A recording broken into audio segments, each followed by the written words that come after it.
Muy bien, vamos a continuar con nuestra, si no me falla la memoria, es la clase número 4 de la carta a los romanos. Y vamos a empezar el capítulo 3.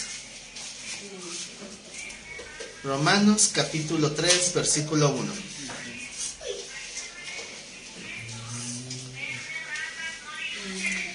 Sí, tenía que esperar que empezáramos para que pasara la tamalera. Dije que íbamos a ver qué iba pasando.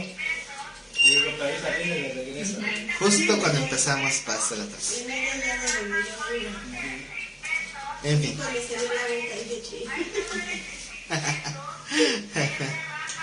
Y lo peor es que al rato va a llegar la siguiente.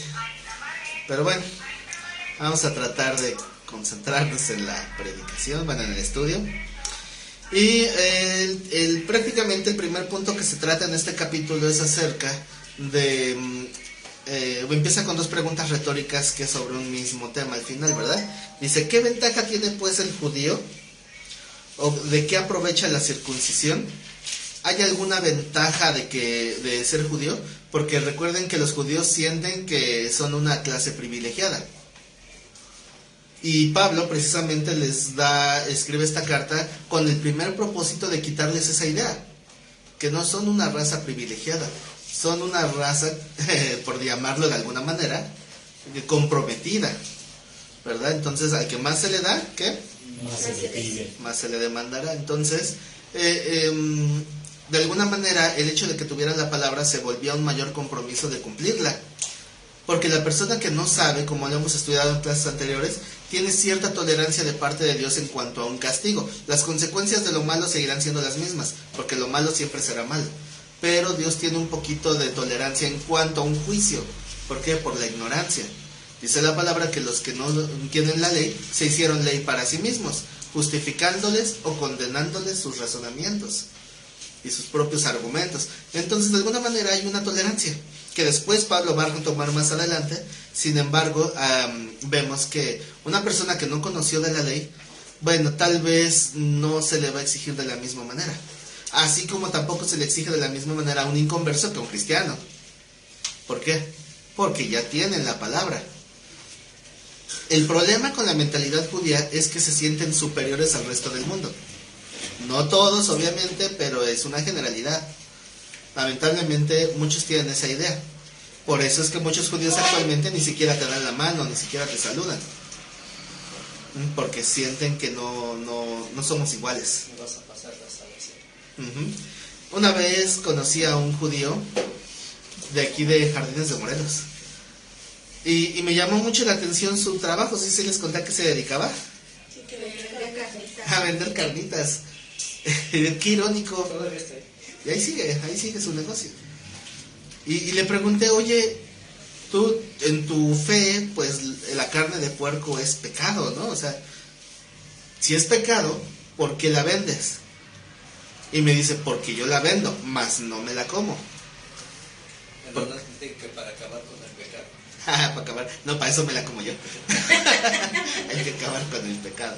Entonces, se me hizo una contestación de primera instancia un tanto hipócrita, porque le digo, tú crees que eso es pecado, pero como tú no te la comes, entonces sí puedes incitar a otros a pecar. Pero de alguna manera, no me acuerdo las palabras, esta conversación ya tiene años, pero me daba a entender que su perspectiva es que, no se preocupen, ustedes de todos modos se van a ir al infierno. Disfruten sus carnitas, porque la raza que tiene la orden y la ley de Dios somos nosotros. ¿Pero si era judío de sangre o No. de fe? Pues son de esos que dicen que son, pero no lo son. Es que yo ya investigué y mi tatarabuelo Los López. viene de la tribu tal. Hermano que íbamos a apoyar a los 50. Sí, es que de hecho hace un tiempo, no tiene mucho, hace pocos años, salió un comunicado desde España que todos los que vienen de linaje sefardita o sefardíes les iban a dar una indemnización a los de esas familias por la persecución que hubo de España, que tuvieron que salir hacia México, huyendo de España a México. Entonces todos ellos se les conoce como sefarditas o sefardíes. Entonces esos apellidos que vienen de ese linaje terminan con la letra Z, como López, Cruz, Martínez, Díaz. Entonces hasta hacían hicieron una lista. Si tú tenías tal apellido, podías ir a la embajada de España y cobrar una indemnización. Claro que tenías que comprobar que venías de ese linaje, ¿verdad? Pero ese era el primer indicio, que tuvieras ese apellido. Entonces eso llamó mucho la atención para aquellos que se familiarizan con el judaísmo. Recordarán que en la Semana Santa del año pasado, el tema fue precisamente las fiestas judías. Y pues participamos en la Santa Cena con una usanza parecida a la judía, no exactamente igual, pero un poquito más acercado para contextualizarnos un poco en la historia.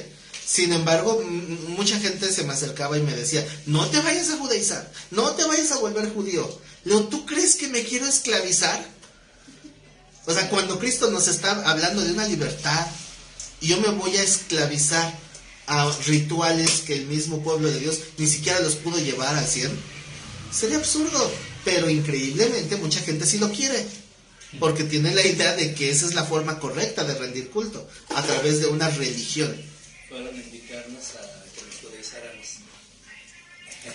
Pero ¿Qué te que- dijeron para que pudieras predicar? No, pues dice, no, predicar, no, participar de la Santa Cena de ellos, bueno, de su No, sí, pero Pascua. para estar también en el púlpito, ¿no? Sí. O sea, obviamente quiere uno formar parte, se tiene que circuncidar. ¿De dónde gracias? Me quedo con la duda. Ahí me platicas cómo te fue. Yo así me quedo. Entonces, Nos invitaron a participar de la... Bueno, a que veamos, ¿verdad? Que no... sí, participar de la Pascua y las fiestas. Pero yo le dije que sí iba. Pues me invitaron, dije, pues vamos a ver, ¿no? Pero cuando me dice, voy a agendar una cita con el rabino, yo le dije, ¿para qué? Pues para que te circuncide. No, no, que voy a estar dejando que me circuncide. Si ya está afilando el pedernal. Ahí muere, así no juego. Entonces, pero esas esclavitudes, porque es una esclavitud, la religiosidad es una esclavitud, y muchos se quieren atar a ello. Entonces, lamentablemente, piensan que al seguir un régimen religioso, tienen como que si fuera un escaloncito más cerca del cielo. Incluso esa mentalidad se tiene con cualquiera que etiquetan de religioso. O sea, gente que haga sin fundamento, ¿no? Simplemente, ¿tú vas a un culto cada 8 días? Sí. ¿Lees la Biblia? Sí. ¿Vas a estudios bíblicos? Sí. ¿Hablas de la Biblia? Sí. O sea, religioso. No, o sea, generalmente muchos así lo entienden o así lo razonan. Que uno es religioso por acercarse a las cosas de Dios. Entonces dicen, tú les puedes hablar de evangelizarlos, de que conozcan a Dios y tal vez te mandan bien lejos. Pero en el momento en que sienten una apuración, hay una enfermedad o algo, entonces dicen, ay, tú que estás más cerca de Dios, ora por mí. Es bueno, comentarios similares, ¿no? Tú que sabes de la Biblia, tú que estás con las cosas de Dios y bueno, es una oportunidad para hablarles, pero eso no quita que sea una mala etiqueta, porque muchos piensan que uno tiene cierto favor de Dios. Un conocido también, un amigo mío me decía, no, yo espero que cuando yo me muera, voy a decir que te conozco, a ver si me sirve de algo tener influencias. Pero no, pues ¿qué crees? El único que te puede salvar es Cristo, es nadie más. A los que te dicen que eres por ellos, pero ni creas que voy a meterme No, yo no creo en tus cosas. y piden que eres por ellos. Yo no creo en tu religiosidad, yo no quiero ir a meterme con esos los aleluyos. Nada más oren por mí, te lo encargo. O sea, todavía te das el lujo de hablarme despectivamente a mí y a mis hermanos, pero si quieres que se ore por ti, si quieres que se te bendiga. Incluso me dicen, ¿puede bendecir mi negocio? Oye, no soy padrecito. Pero bueno, pero lo puedo hacer, puedo ir a orar por ustedes, o sea, puedo hacerlo. Pero tienen ideas totalmente equivocadas. Entonces, si eso es lo que tiene la mentalidad de mucha gente hoy en día, cuanto más aquellos que tienen la tradición más antigua del acercamiento de Dios, que es el pueblo judío. Y por eso muchos tienen ese pensamiento elitista, de que los judíos son un pueblo elegido por Dios. Es un tema que ya hemos hablado, ¿no? No es propiamente que sea elegido por Dios a un pueblo, sino que Dios eligió a una familia, a una persona, específicamente que es Abraham, y a su familia la guió en el conocimiento de Dios, para que después esa familia bendijera a todo el mundo, ¿verdad? ¿Cuál es la promesa a Abraham? ¿En tu simiente qué? Serán benditas todas las naciones de la tierra. Entonces, si en su simiente serán benditas todas las naciones, ya no hablamos de una nación, hablamos de literalmente todo el mundo, que es algo que de repente los judíos no lo alcanzan a analizar o a entender. Dicen, no, es que nosotros somos el linaje escogido. No, ustedes fueron a quien se les encomendó la primera instancia de predicar, pero nunca evangelizaron. Se quedaron solo para sí mismos, para sí mismos. Si alguien quiere ser un prosélito, adelante. Que se convierta, que se circuncide, que forme parte de las costumbres judías, y es bien recibido. Pero que yo vaya y los invite, ¿yo por qué? Para eso son unos gentiles. Nunca había visto que la palabra gentil se usara como insulto, hasta que conocí el judaísmo. Porque yo siempre escuchaba que gentil era algo bueno. Dice, ¿qué gentil es usted? Dile eso a un judío y te va a mandar bien lejos, ¿verdad? O sea, los judíos eso no es un halago. Y hay judíos que según quieren ayudar a uno cuando trabaja con ellos, porque te quieren como que seas parte de su familia para que seas salvo. O sea, que la idea de que tienen de que abriguen al extranjero o al que te pida pan en su La casa. hospitalidad, la misericordia, bueno. Y obviamente también hay facciones en el judaísmo, ¿verdad? Hay los que son más cerrados y te dicen perro. Y hay quienes sí son ¿cómo se dice? Hospitalarios, ajá. Y son más caritativos. Y bueno, hay de todo en la viña del Señor, ¿verdad? Pero bueno, esas son mentalidades que a veces se tienen. Dice el texto en Romanos 3:1. ¿Qué ventaja tiene pues el judío? ¿O de qué aprovecha la circuncisión? ¿Cuál es la respuesta? Mucho, poquito, nada. De todas maneras, mucho en todas maneras. Dice, mucho en todas maneras. O sea, ¿sí tiene ventaja ser judío? ¿Sí o no? Pues nada más por el conocimiento, ¿no? De la palabra. Pues nada más, o sea, simplemente el hecho de que alguien me haya avisado. ¿Cuántas veces no hemos dicho, por qué nadie me enseñó lo correcto antes? O sea, eso ya es una ventaja, ¿no? ¿Cuántos no dicen, por qué no conocí de Dios antes de casarme? Y hubiera tomado menos malas decisiones. O cómo no conocí de Dios antes de no sé, de tomar tal decisión que cambió mi vida. Porque hubieran tomado decisiones diferentes. No necesitamos por fuerza haber pasado por una y otra caída para aprender, ¿verdad? Podemos aprender también del consejo bíblico, sin la necesidad de caer. Eso mismo hubiera dicho Judas, ¿no? ¿Judas? Sí, de que si antes hubiera sabido lo que iba a pasar, no hacía eso. Pues pudiera ser, pero él por remordimiento, no por un verdadero arrepentimiento. A lo que yo quería llegar es de que muchas veces nosotros, aún que no queremos enfrentar la palabra porque sabemos que fallamos. Sí, obviamente, eventualmente vamos a fallar, pero cuando tomamos una mala decisión que es ligera, bueno, simplemente dices, ya aprendí. Pero cuando esas decisiones nos hacen girar nuestra vida de alguna manera, entonces se vuelven cargas más pesadas en nuestra vida, ¿no? A algunos tal vez decir, hubiera estudiado algo diferente, o no hubiera trabajado en tal lugar, no sé, decisiones que hubieran tomado otro rumbo en nuestra vida. Entonces, muchas veces nos damos cuenta que la guianza para esas decisiones ya estaba en la Biblia. ¿Y qué dices? ¿Por qué nadie me lo enseñó antes? Si me hubieran enseñado a confiar en la guianza de Dios desde niño, la hubiera regado mucho menos. De todos modos, la regamos porque dice la palabra que somos necios. Bueno, al final de Pero cuentas, menos. Para todo hay excusa, ¿no? Porque aunque llevamos la guianza desde pequeño y no conocemos la maldad del mundo y llegamos a conocer la maldad del mundo, ahora sí que nos olvidamos de la palabra, de la buena enseñanza hasta cierto punto. Más bien la frase sería, para todo hay pretexto, Pues, pero sí. no todo nos excusa. Sí. Porque excusar es una verdadera justificación. Y delante de Dios no tenemos una verdadera excusa. Tenemos pretextos, ¿tá? Todos Sí. podemos decir, ¿por qué? Porque nos dejamos llevar por influencias, a veces de nuestra propia concupiscencia, a veces del buen amigo, ¿verdad? Que te dice nada más tantito y Pero, que así. como dicen, la religión que te heredaron tus padres, ¿no? Dices, bueno, yo era católico porque fue lo que me enseñaron. Pero ni siquiera eras buen católico porque no hacías lo que te decía. Bueno, formamos una religión a nuestra medida. Sí. Cada quien, ¿verdad? Sabrá qué tanto se comprometía o no. A final de cuentas, la realidad es que fuera o dentro del cristianismo, no todos están comprometidos con Dios, independientemente de la fe, independientemente si la doctrina es buena o mala. Si la doctrina es buena y a veces no se comprometen, imagínense si la doctrina es mala, pues peor. Y peor que alguien que se comprometa con la mala doctrina, porque va a terminar fallando más todavía. Algo bien sencillo. La Iglesia Bautista tiene fama de ser de sana doctrina durante siglos. Sin embargo, muchas iglesias bautistas hoy en día enseñan que el bautismo es requisito para la salvación. No puedes ser salvo si no estás bautizado. No todas las iglesias bautistas. Ajá. Pero muchas sí lo enseñan actualmente. Entonces resulta que una iglesia que tiene fama de buena doctrina, y de hecho una de las que tienen escuelas e institutos bíblicos más serios, la Iglesia Bautista, y muchas de sus iglesias tienen esa mala enseñanza. ¿Cómo es posible?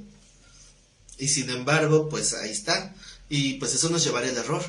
Sí, pero si reconocemos en la palabra lo que es la verdadera instrucción de Dios, y yo creo que todos en algún momento, hablo de los que estamos aquí, nos debimos haber dado cuenta que el seguir la palabra de Dios a partir de hoy en adelante, sí nos ha evitado conflictos. O quiero pensar que lo han vivido. Es decir, gracias a que Dios me orientó en tal situación, tomé una mejor decisión que lo que hubiera tomado antes. Ajá, o podemos tener más paz, más sabiduría, más prudencia. En fin, vemos un cambio.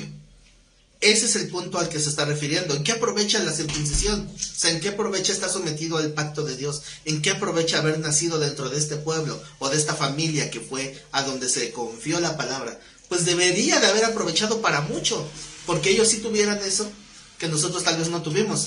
Que lo convirtieron en religión, pues el error no fue de Dios. El privilegio era de Dios hacia el pueblo, y ellos lo convirtieron en carga.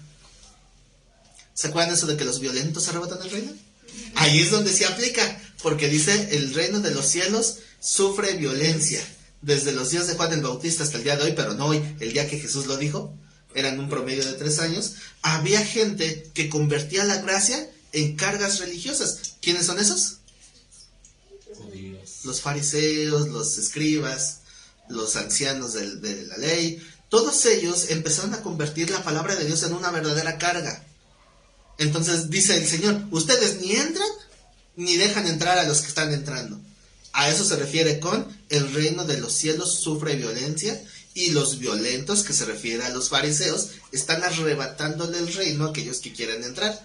No como te lo enseñan hoy en día, seamos valientes y arrebatemos el reino. No es cierto, eso no lo dice la palabra, pero es bien fácil y es bien bonito. A eso se le llama evangelio, ¿qué? ¿No se acuerdan? ¿Ah? O evangelio humanista, porque es el que pone al hombre como el centro del mensaje. Entonces, es más bonito decir que nosotros somos los valientes que arrebatamos el reino, a decir cuídate de los violentos, que es la palabra correcta, no valientes, los violentos que están arrebatándole la oportunidad de entrar a la comunión con Dios, porque les arrebatan la palabra. Entonces, en teoría, debería de ser una bendición que serviría para mucho, como dice Pablo.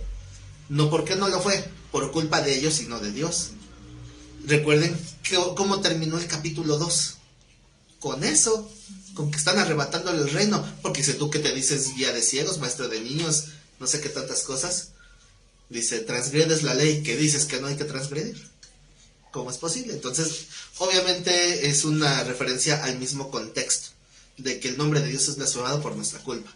Entonces, ¿de qué aprovecha la circuncisión? Pues de Dios era mucho, de ti no hiciste nada, ¿verdad? Esa es la exhortación. Mucho en todas maneras. Primero, ciertamente, que les ha sido confiada la palabra de Dios. No le fue confiada la palabra a todos. ¿Han oído el texto de las perlas, de los cerdos? ¿Qué significa la frase, no eches tus perlas a los cerdos? Que ya no estemos desperdiciando la palabra que quien quiere escuchar. Sí, porque obviamente tenemos que predicar, pero esa palabra no está de un contexto abierto, tiene un contexto específico. El contexto es cuando tú ya quisiste bendecir a alguien, le diste una perla preciosa a alguien que resultó ser puerquito. Y entonces, ¿qué hace el puerco? No lo valora. Hay gente que he visto que me han contado por ahí, que como luego ando chichareando Biblias, luego siempre pregunto la historia de esa Biblia, y esta Biblia ¿qué? ¿De dónde salió? ¿Por qué la vendes? Y así. Es que me la dio fulanito que está terco, que me acerca a Cristo. Está duro y dale, ya le dije que no. Entonces me regaló esto, pero pues mejor le dije que sí, y a ver cuánto me dan por ella. O sea, estás vendiendo el mayor tesoro del mundo por unos pesos. ¿no? O sea, imagínate, o sea, no es la salvación, pero sí es la llave, ¿no? Ahí está la llave de la salvación. Te están regalando la llave, el conocimiento de cómo alcanzar una vida eterna. Y lo tiras para que te den... he comprado Biblias de 30 pesos. O sea, 30 pesos, una oportunidad tan grande. Entonces, 25, ¿quién ha dado menos? Aquí no es quién da más, ¿quién ha dado menos? Entonces es una frustración. Yo lo veo así. Cuando les he dicho, yo trato de convencerlo al que vende que no la venda. Si de todos modos se aferra a venderla, pues entonces véndemela a mí. Por 20, 30 pesos, mejor yo se la hago llegar a alguien que sí le saque mucho más provecho. Alguien que la revenda. Haré de cuenta que no escuché eso y seguiré. Creo que lo dijo por internet. Así que ya saben, si ven al hermano vendiendo Biblias, ya saben por qué Yo fue. también trato de comprar. Entonces, obviamente se le saca mucho más provecho estudiándola y viviendo lo que dice ahí, porque nuestra vida tiene mayores ventajas. Ahora ya es más fácil encontrar varias versiones en traerlo en el celular, ¿no? Varias versiones. Pero antiguamente pues no se podía, ¿no? Entonces sí es bueno también hasta cierto punto, en cierta forma, tener Biblias de diferentes versiones. Sí, es bueno tener su pequeña biblioteca. Las consigues de diferentes versiones. Ya hay de todo, ¿verdad? Entonces, sí es una gran ventaja tenerlo digital, pero siempre recomiendo tener los libros, Sí. porque esos no fallan, ¿verdad? El celular de repente se te acaba la pila y ya te quedaste sin Biblia. Pero el libro ese sí no te va a fallar, ese no necesita pilas, te dura mucho. Y hay veces que hay personas que se me acercan con su Biblia y cuando sacan su Biblia está hecho un chicharrón. Todas las hojas ya maltratadas, ya que las tocas y se caen solas. Y generalmente la reacción es, ¡ay, qué pena! ¿De por qué pena? Más bien al contrario, siéntanse orgullosos de que la espada tiene uso. Sí conocen la Biblia crujiente, ¿no? Sí, la nueva. La nueva porque la abres y cruje el empastado que está duro. Entonces, ¿de qué sirve tenerla así nuevecita con su empastado nuevo si no le ha sacado provecho a la palabra que está ahí escrita? Entonces, esa es la Biblia que realmente tuvo un valor porque se usó. Y cuando dicen, mira, aquí marqué con rojo las promesas de Cristo, marqué con verde todos los textos que hablan de tal tema y así, ¿no? Entonces, eso es lo que me gusta, ver que alguien dice, tengo bien domada mi Biblia, ¿verdad? Tengo bien identificados. Ya le falta el capítulo 3 de Juan, que es el que siempre buscaba, pero bueno, pero ya me lo aprendí. Entonces, eso es lo que me gusta, porque entonces están evidenciando un verdadero uso de la escritura, o sea, se le está sacando provecho. Y las personas que no lo valoran, entonces no solamente lo desperdician, sino que muchos se van al otro lado, o sea, ¿cuál otro extremo? El hecho de no solamente no valorarlo, sino ofender o agredir. Y terminan blasfemando. Entonces, a veces, sin tener una mala intención, hacemos que la persona blasfeme. ¿Por qué? Porque le estamos dando más pie, no por un error nuestro, sino por la necedad de ellos. Entonces, mejor ya no le damos las perlas a los cerdos para que no las pisoteen. Me imagino que esa tendencia tenían los escribas y fariseos que decían que era desperdiciar el conocimiento en los gentiles. Pudiera ser. Cuando lo dices así, Pues, ¿para qué le doy las perlas a los cerdos? Mejor me las quedo yo. no le va a funcionar. Y recuerden que el Talmud dice que la bendición es para los de mi sangre. Mi prójimo son los de mi sangre. Todos los demás son enemigos y hay que aborrecerlos. Podría ser una forma de entenderlo, ¿no? Pero también obviamente hay muchas maneras de pensar. Entonces, cuando habla de que la palabra les ha sido confiada, precisamente hablamos de un privilegio, de tener la palabra.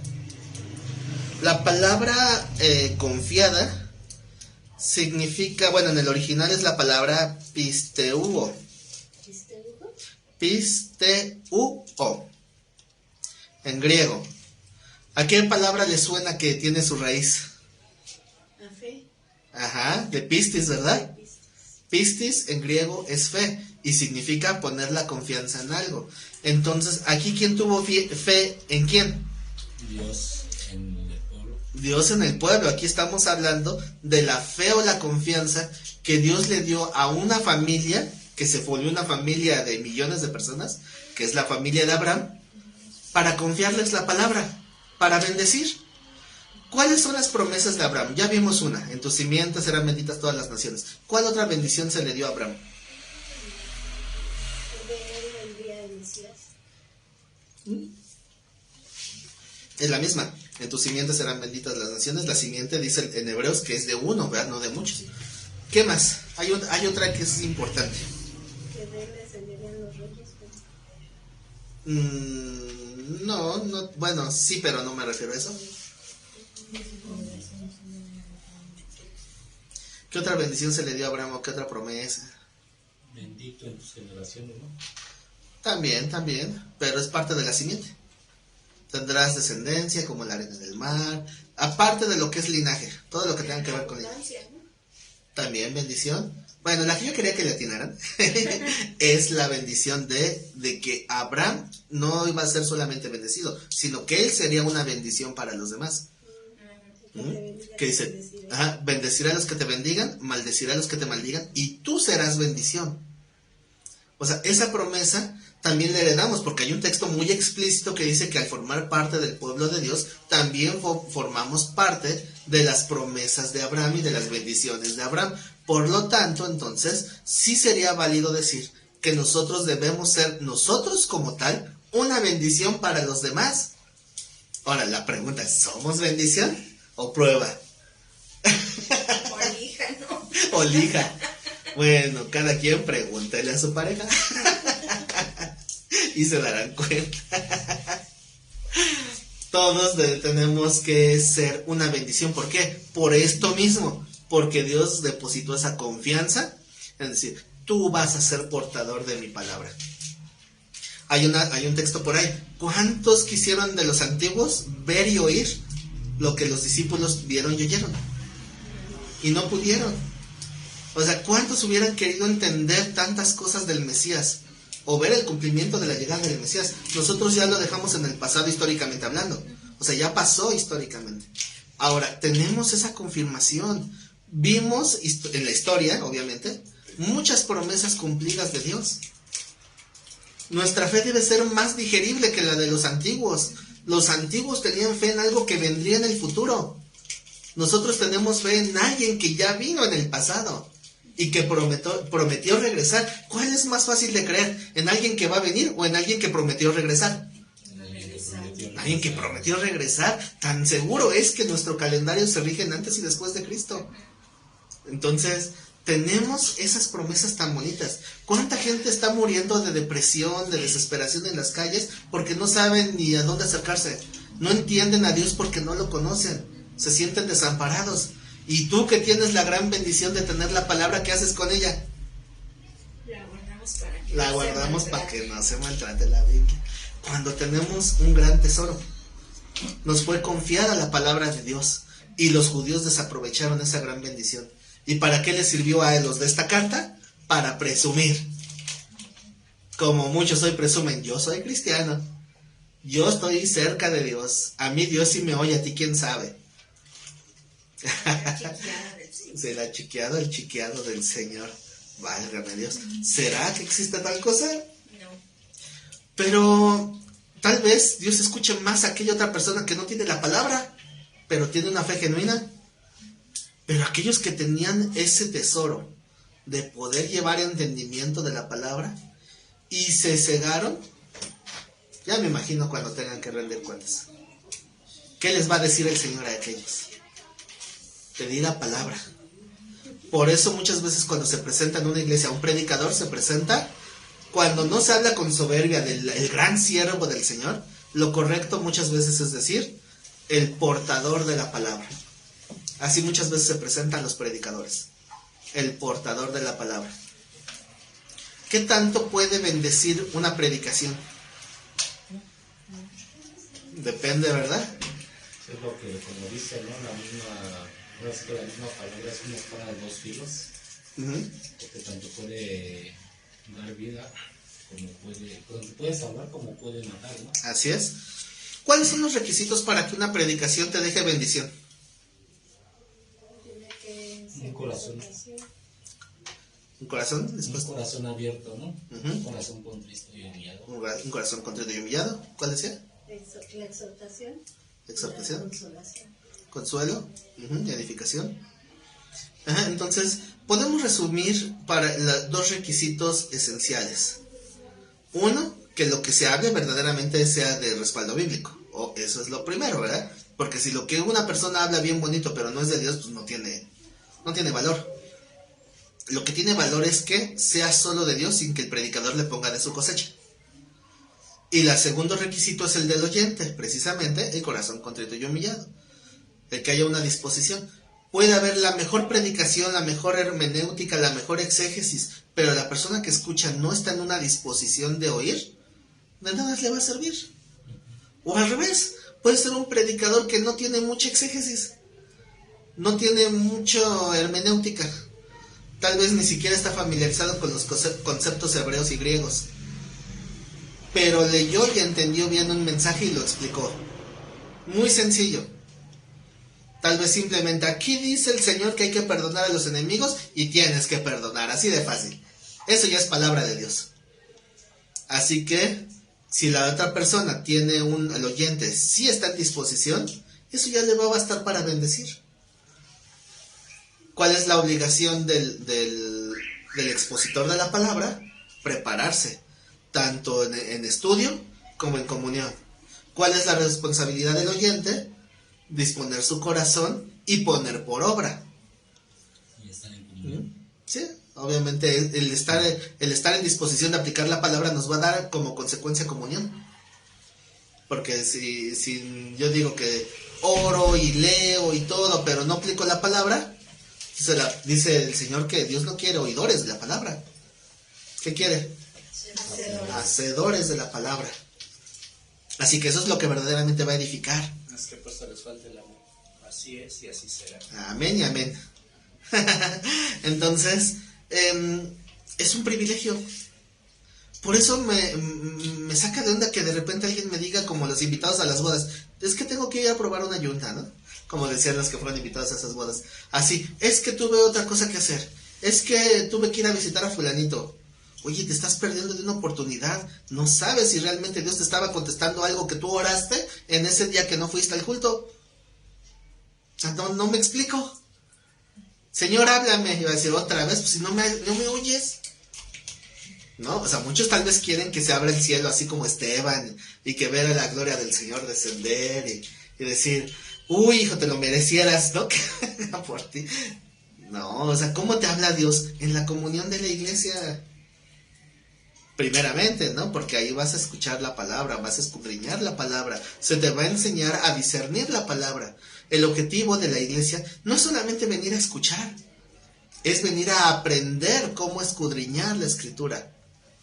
Que se vuelvan verdaderos estudiantes de la Biblia, no solamente oidores. Entonces, o sea, Dios nos habla de una tal manera, y eso es todo lo que implica, se les ha sido confiada la palabra. Vemos dos perspectivas. Aquel que le fue dada la palabra, en aquel tiempo a los judíos, en este tiempo a la iglesia, y si la aprovechan o no la aprovechan. O la otra perspectiva, del oyente. Los gentiles que se acercaban a un judío para aprender del verdadero Dios y que no lo sabían llevar. Como dijo el Señor Jesús, los hacen 2 veces más merecedores del infierno. Es, mejor déjame donde estoy. Por lo menos en mi ignorancia me defiendo más.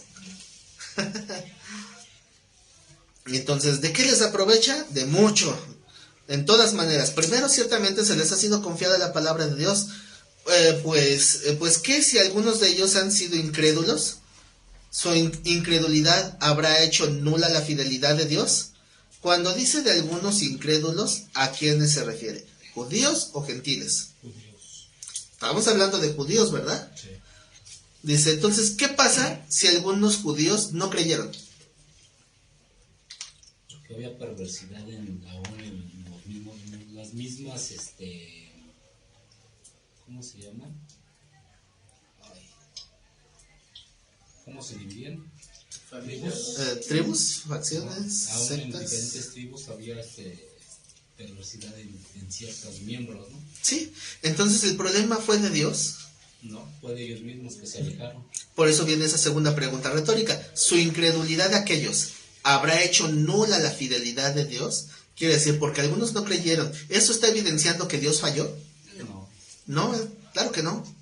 Está evidenciando que Dios les permitió, pero porque son libres de apartarse. Quien se quiera apartar, Dios no lo va a obligar a permanecer. No es como de que siéntate, te dije. No, te quieres ir, vete. ¿Verdad? Esa es la postura de Dios.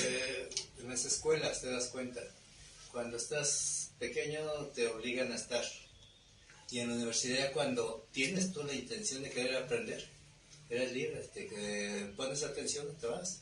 Incluso he escuchado frases así desde maestros de secundaria que dicen, no sé cuántos habrán escuchado, pero para mí ha sido común escuchar de algunos maestros que dicen, con uno que se quede basta, con uno que se quede doy clase. ¿Se han oído eso? Sí. Si no te quieres quedar, vete. Si no quieres aprender, vete. Con uno que quiera aprender, yo doy mi clase. También hay predicadores que así dicen. No, los predicadores decimos dos, porque donde están dos o tres ya están.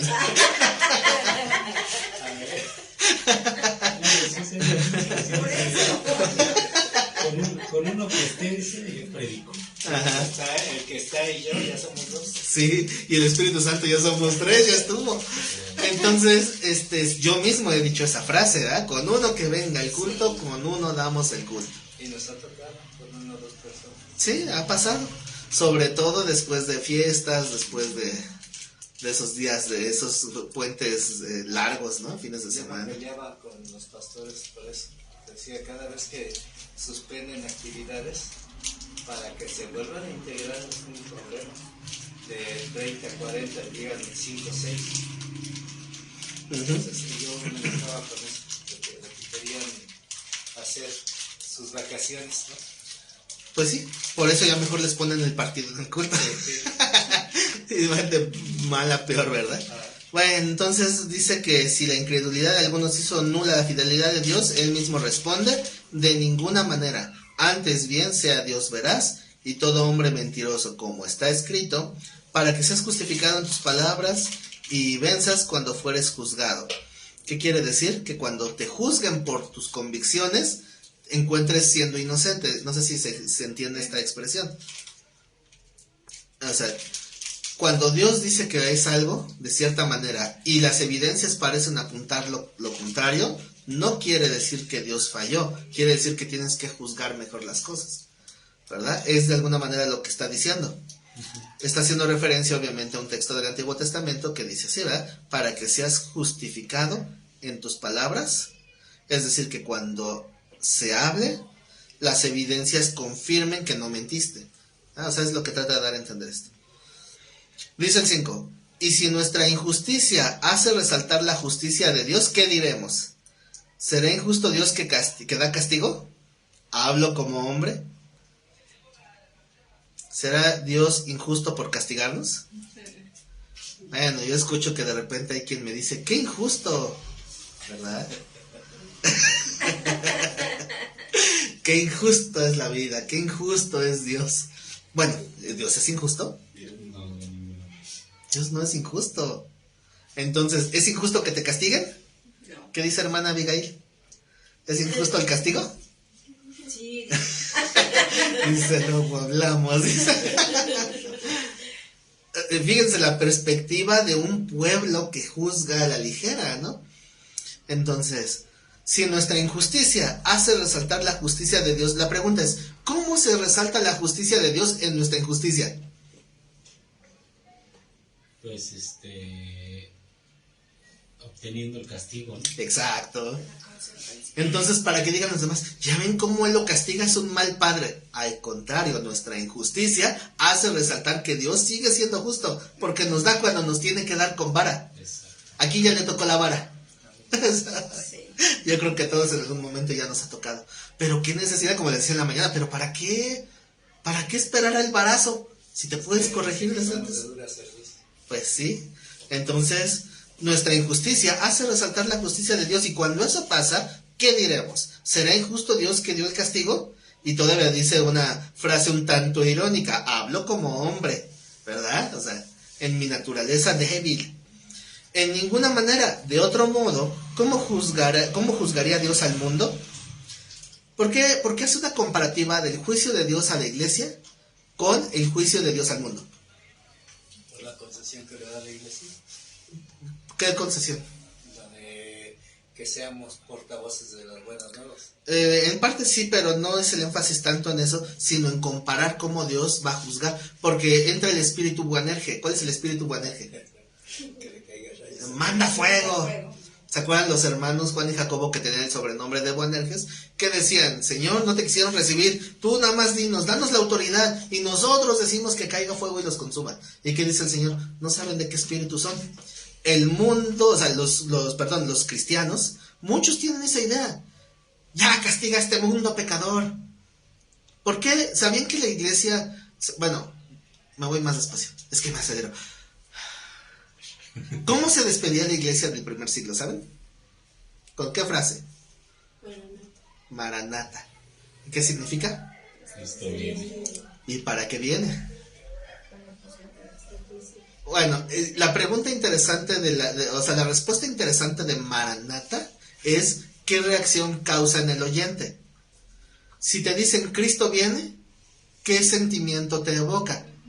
Depende en qué posición esté uno, ¿no? No, por eso yo digo personal, cada Sí, quien. por eso digo, pero depende en qué posición esté uno, ¿no? Cuando uno está, que no conoce la palabra a fondo, por decirlo en mi caso, ¿no? Llega ese razonamiento de decir, pues siempre hemos estado en lo mismo, ¿no? Siempre ha estado que Cristo viene y nunca ha llegado.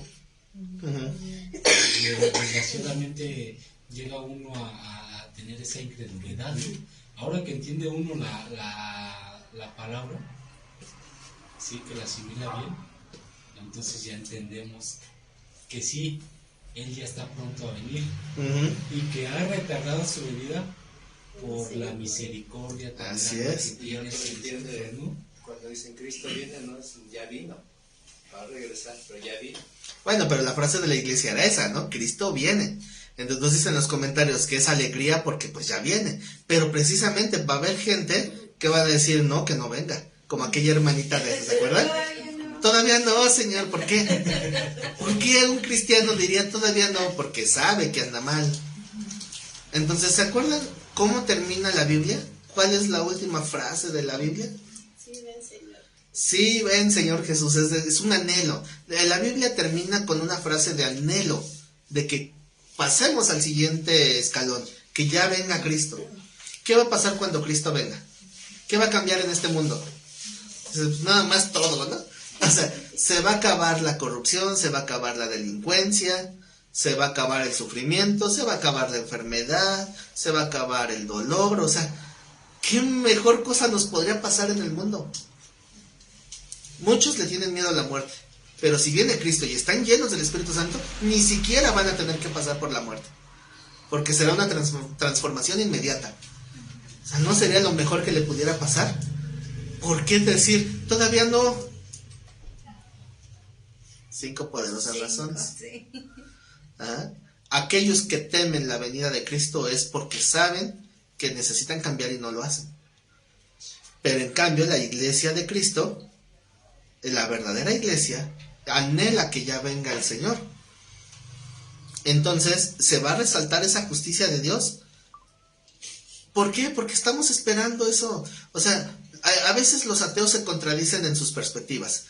Los ateos dicen, si Dios es justo, ¿por qué permite el mal en el mundo? La respuesta es porque va a llegar un día de juicio y está dando chance a que se arrepientan. Y después el mismo ateo te dice, ay, entonces ¿por qué Dios no nos perdona? ¿Sí se dan cuenta que es contradecirse? Si Dios es tan bueno, ¿por qué no nos perdona y ya? Pues ese es el punto, que sí nos perdona, pero tiene que ser igual con todos. Si nos da un chance a nosotros, se los tiene que dar hasta el peor pecador del mundo. Y si Dios quieres que Dios ya mande juicio, aguas, porque a lo mejor a ti también te toca ese juicio. Pero el día va a llegar. ¿Se dan cuenta que esa es una contradicción en la mentalidad atea? Quieren que haya juicio, pero ellos sienten que no para ellos. No, eso. O si quieres juicio, aguántate, porque también va para ti. ¿No quieres juicio? Entonces aguántate en que tampoco a los demás, que son peor que tú. ¿Verdad? Entonces los cristianos a veces tienen esa mentalidad de buen ángel, les decía, que quieren que caiga fuego del cielo, porque ya quiere que se acabe todo esto, que se acabe la maldad del mundo, que se acabe el abuso de autoridad, tantas cosas que hay malas en el mundo. Entonces, ¿cómo va a juzgar Dios al mundo si no empieza mostrando su justicia con los de su casa? ¿Dónde comienza el juicio de Dios? Por la casa de Dios. ¿Quieres que Dios juzgue al mundo? Pues agárrate porque empieza contigo. Por eso dice la Biblia que no juzguéis. Ah, sí, no juzgues. No, Señor, cuando tú quieras, cuando tú quieras. Pero luego se tiene que defender. Ajá. Entonces, ¿estaba cuál en el 5? Sí. Bueno, estaba en el 6, pero voy a volver a leer desde el 5. Si nuestra injusticia hace resaltar la justicia de Dios, ¿qué diremos? ¿Será injusto Dios que castiga? Hablo como hombre. En ninguna manera, de otro modo, ¿cómo juzgaría Dios al mundo? Pero si por mi mentira la verdad de Dios abundó para su gloria, ¿por qué aún soy juzgado como pecador? ¿Cómo que soy juzgado como pecador? A ver, explíquenme, ¿qué quiso decir Pablo? Vean, despacito. Pero si por mi mentira la verdad de Dios abundó para su gloria, ¿qué quiere decir? Con mi fallo, con mi error, Dios me tuvo que ajusticiar a mí. Y Dios fue glorificado, ¿no? ¿Por qué? Porque Dios sea antes Dios veraz y todo hombre mentiroso, ¿no? Entonces, ¿cómo juzgaría? Dice, ¿cómo? ¿Por qué aún soy juzgado como pecador? Quiere decir, si Dios ya me ajustició, ¿por qué sigo por un juicio tuyo? ¿Por qué me juzgan como pecador si Dios ya trató conmigo? ¿Se me explica? Sí. No los veo muy convencidos, los veo así como... Sí. El trato va a ser personal de Dios y uno, y la gente quiere ver. ¿Sí? Mira otra vez. O sea, Ya me hizo mal. vamos a ponernos en un ejemplo personal cada quien. Yo pequé en tal cosa, ¿no? Cualquier ejemplo que se les ocurra. Entonces, yo me pongo a cuentas con Dios. Y Dios me evidencia como pecador por su justicia. Entonces, ¿qué está haciendo Dios? Glorificarse a Él en que Él es veraz y yo soy mentiroso. Entonces, Él es glorificado en que Él no va a solapar. ¿Qué es lo que quería el rey Saúl? El rey Saúl quería solaparse en su pecado. Por eso le dice al profeta Samuel, no le digas al pueblo, hazme quedar bien delante del pueblo. Dice, no podemos guardar apariencias. Por eso la Biblia habla de las virtudes, pero también de los defectos de los siervos de Dios. Entonces Dios nos evidencia y nos dan una zarandeada. Vamos a suponer que nos pasa lo que a Pedro. Y Pedro le dieron su zarandeada, ¿verdad? Y después de eso, ¿qué pasó? Sigue adelante. Sí, se arrepintió. Dios lo restauró y siguió adelante. Ahora imagínense a los otros hermanos que le dijeran, uy, traicionaste al Señor. A eso se refiere. Porque aún soy juzgado como pecador. Si Dios ya trató conmigo. Sí, porque por decirlo en este aspecto personal de Pablo, lo seguían juzgando como perseguidor de la iglesia, ¿no? Uh-huh. Entonces, imagínense Pablo, ¿no? Todo lo que era antes y todo lo que Dios trató con él. ¿Cuál fue la última palabra que le dijo Dios a Ananías antes de mandarlo con Pablo? Que era propicio para él, ¿no? Tenía que mostrar Prueba. cómo tenía que padecer en su vida. Así es, ¿verdad? Dice, ve, porque él se justifica. Ananías dice, no, Señor, ¿que no sabes que este es un asesino y tiene orden judicial para matarme? Si voy me mata. Dice, tú no te preocupes, ve, porque yo le voy a mostrar cuánto necesita padecer por mi causa. Esto es lo que dice, esto es lo que Pablo está hablando. Dice, si por mi mentira la verdad de Dios abundó para su gloria, o sea, Dios fue resaltado como el justo, yo no. Entonces Dios ya me trató, ya me ajustició, porque soy señalado entonces como pecador, si Dios se glorificó a través de cómo me transformó. O sea, porque Dios trata con nosotros. Cuando una persona te deja de ver por muchos años, te conoció antes de que tú conocieras a Cristo, y te vuelve a ver años después de que ya conociste a Cristo, ¿ve una diferencia o te ve igual? Sí, ¿Alguien ya le pasó? hasta te dejan de hablar. ¿Mm? Hasta le dejan de hablar a uno. Sí, pero tienen que notar una diferencia, ¿no? Os llegan y te dicen, ¿eres el mismo? Pues, qué triste. ¿Cómo estás? No has cambiado nada. Y tú, Ya me arrepentí. Pero como dijera Juan el Bautista, hay que dar frutos dignos de arrepentimiento. Entonces se tiene que notar. Tiene que haber evidencia mínima, pero va a haber evidencia. Ujú. Entonces, ese es el punto. Ya Dios se ha manifestado en cómo nos ha transformado. No somos perfectos, pero sí se tiene que notar un cambio. Se tiene que ver la diferencia. Entonces, cuando alguien me encuentra que me conoció muchos años atrás y me dice cuánto has cambiado, yo le digo gracias.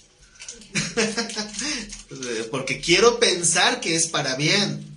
Quiero yo pensar que se refiere a algo bueno. No que dice, uy, cómo has cambiado, estás peor que antes. Bueno. Pero se supone, ¿no?, que es para bien. Entonces dice el texto en el 8. ¿Y por qué no decir, como se nos calumnia y como algunos cuya condenación es justa, afirman que nosotros decimos, hagamos males para que vengan bienes? Vamos a quitar el paréntesis para que se entienda un poquito mejor. Sí. ¿Y por qué no decir, hagamos males para que vengan bienes? ¿Cómo se le llama a esa figura retórica? Ironía. O para los cuates, sarcasmo. ¿Por qué no decir, pues entonces vamos a hacer males para que nos vengan bienes? Al cabo Dios es justo. Esta frase es muy similar a las palabras del Señor Jesús en la parábola del mayordomo infiel. ¿Se acuerdan de esa parábola? Era un mayordomo que estaba haciendo ahí sus tranzas bajo la mesa, y entonces dice el Señor, ya me pasaron el chisme, que me andas malgastando mis bienes, así que ve armando los libros de contabilidad porque te voy a hacer una auditoría. O sea, dicho en términos bíblicos, vas a dar cuenta de tu mayordomía, pero eso es lo que quiere decir. Entonces, ¿qué hace el mayordomo infiel? Ya me cacharon, ¿y ahora qué hago? Dice, trabajar, ay no, qué pereza. Mendigar, ay no, qué pena. Entonces, ¿qué me queda? Ya sé, voy a ir con los acreedores y dice, ¿cuánto le debes a mi señor? Tanto, tú apúntale que debes menos. Y así con todos, qué buena onda, gracias, ¿no? Me los estoy ganando para que me den chamba. Sí, lógico. Dice, oye, ¿viste que soy administrador? ¿Me dejarías administrar tus bienes? ¿Cómo que no más te voy a dejar administrar mis bienes si te estoy viendo que eres ladrón? O sea, esa es una mentalidad retorcida.